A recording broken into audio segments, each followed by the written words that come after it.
Honestly speaking, you've probably seen this wall so many times, we may as well call this the Wally Show.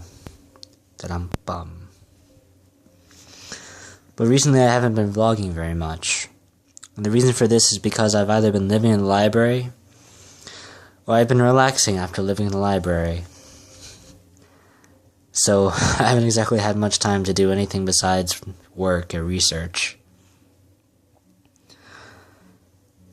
Today's been an interesting day. In fact, for quite a bit of this morning I felt extremely down, quite angry. And my reasons for those feelings are pretty much the usual. For some reason my problems always seem to involve girls. I don't think that's uncommon, but it's kind of distressing. Why can't I have a problem that doesn't involve girls? And I do have those kinds of problems, actually, now that I think about it, but, those never seem to elicit the same emotional response.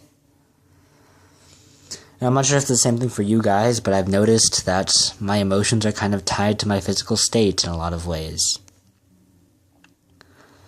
For example, hurt is a kind of pain in your gut.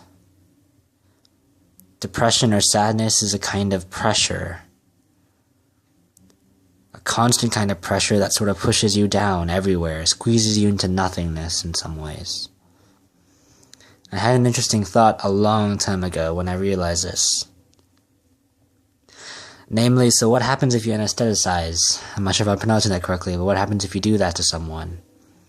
What if they can't feel anything? Do they not feel anything emotionally then as a consequence?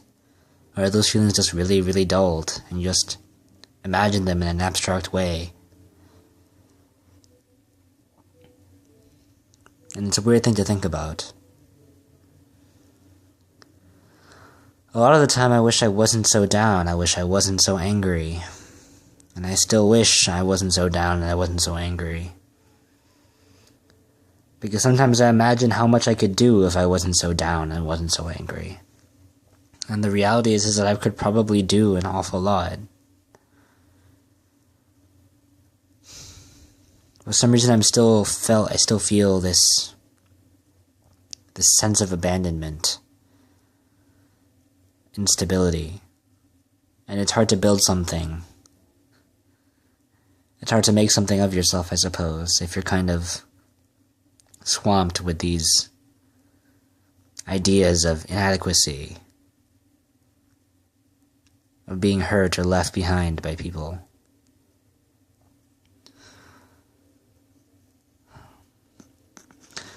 But I'm going to try this. I'm going to say one thing that I think is absolutely blissful.